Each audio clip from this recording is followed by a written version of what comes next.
I'm here at SuperReturn Berlin with George Danner, who has spoken at SuperReturn for 10 consecutive years. George, why do they keep bringing you back? Well, Ross, first, thank you for inviting me on to this show. Happy to speak to you. They keep bringing me back because there's a deep interest from the private equity community to looking at businesses a bit more scientifically than they have in the past. I'm a simple mathematician, so I look at the world through the lens of mathematical models. I look at firms, portfolio companies, through the lens of mathematical models. And so these private equity players, particularly the forward-thinking ones, are really trying to work a little harder at being more data-driven, more disciplined when they create value with these investments that they make. And often mathematical models think of that as the portal through which we can start to look at these companies very scientifically, very deeply using data. So this speaks to the optimization element of value creation within portfolio companies. There's a category of problems that can be solved through mathematical models. How would you characterize that category? Well, it's interesting. It's an interesting notion to turn around. When you think about a business and you think about, for example, it's a manufacturer and it produces a product, or it has a supply chain and it's trying to improve that, it's trying to untangle a complicated supply chain, for example. Those are both math problems. We don't think of them as math problems. We don't often use that terminology, but at the end of the day, they're absolutely math problems.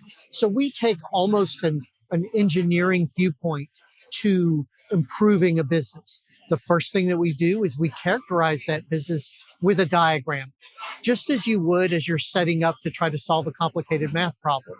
You write down all the things that you know well. We do that through diagrams, schematic representations of those firms. And then we go to work on the math problems that we find as a result of doing that mapping. Models aren't the real world. The map isn't the terrain. When you create a model, what's your confidence level that the outcome that you come up with is going to play out in real life? Well, my confidence is driven by the clients that I work with. It's not George's model. It's really me taking the management team at the portfolio company or the GP themselves and their views on how they look at that business. And then I translate that into modelable form. So at the end of the day, Ross, it's not my model. It's me translating that into the company into modelable form and using their data and validating that model with them. So there is an element of judgment that goes into the input of the model. There certainly is. I mean, one of the first sort of layers of judgment is how granular do you get? I mean, I could spend years looking at a given company, getting into the very fine points of that company. So the judgment call that I have to make is how deep do I need to get? Just enough to where we're getting into the material math problems that if we unlock those math problems, now we've created value for the firm. So that's one of many dimensions of judgment that I have to exercise when I'm working with a company. How has the advancement of AI changed what you're doing? Well, it's a question I get all the time. Last 3 years, as you can imagine, AI is a tool set for us. AI is very good at a certain class of problems. So when AI is applied thoughtfully and deliberately and appropriately, it can be very powerful. I mean, we're seeing it right now in a number of areas. I'll give you one example. You walk into any business these days, and you will find human beings who are very good at a certain process. Let's say it's a manufacturing process. And that person is 65 years old, they're near retirement, but they have a lot of knowledge in their head. Companies are desperate to take that person's knowledge and codify it systematically. So one of the most popular things we're being asked to do now with AI, with these companies, is to recreate human knowledge synthetically. Sit down with a person, find out how they do the work that they do, extract that out of their brain, put that down on a piece of paper, and go from that piece of paper now into a system that actually executes that kind of knowledge and that kind of logic long after that the human source has left the scene. That's just one example, Ross. There's so many things that we can do with AI, but I'll caution your viewers to say it has to be applied deliberately. AI just in a shotgun manner is not going to work. It gives new meaning to the idea of institutional knowledge. You were on a panel earlier looking at AI. What were some of the key takeaways? Yes, I was, and I had some brilliant people. I had folks from the private equity industry. I had a gentleman who is on my panel from OpenAI who gave a perspective there. I think everybody was expressing a very strong optimism about the use of AI. And I think one of the things that sort of came out was this idea that here we sit in 2025, and we've had a lot of people play around, I'll say that, with AI recreationally and say, wow, this is a very powerful thing. I can do some interesting things with this. But at the end of the day, these are these recreational tasks that they're doing with AI.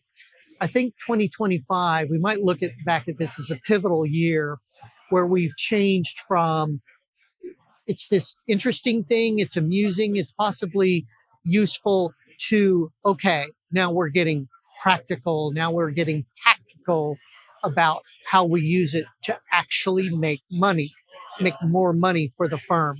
That was a very strong outcome that came from our panel. So I'm really excited to see what the next 5 years will be. I think it's going to be very different from the previous 5 years. Well, that was going to be my final question, of course, because people have called you a futurist. So, what does the future hold for the private capital industry from the context of, optimization and the advancement of AI?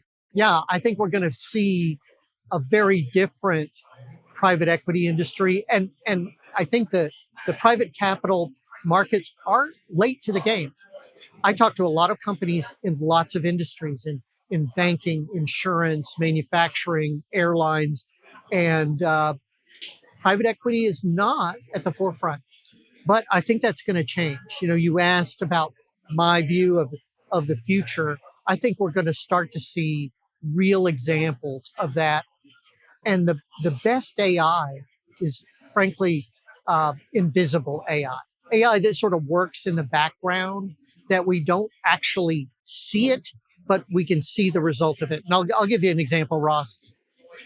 Right now, if you were to randomly grab a GP in private equity, that firm is managing tens of billions of AUM. They're going to be a handful of partners and 20 odd workers. Could we conceive of that same firm, of that same scale, operating with 3 human directors, a managing director, a CFO, and say a chief compliance officer? 3. So from 30 odd to 3. I think these are the examples of the outward reflection from using AI and using automation, using data. You'll see firms being run by a smaller group of humans. Very interesting. George, thanks so much for sparing your time for Fund Shack. Absolutely. Thank you for having me.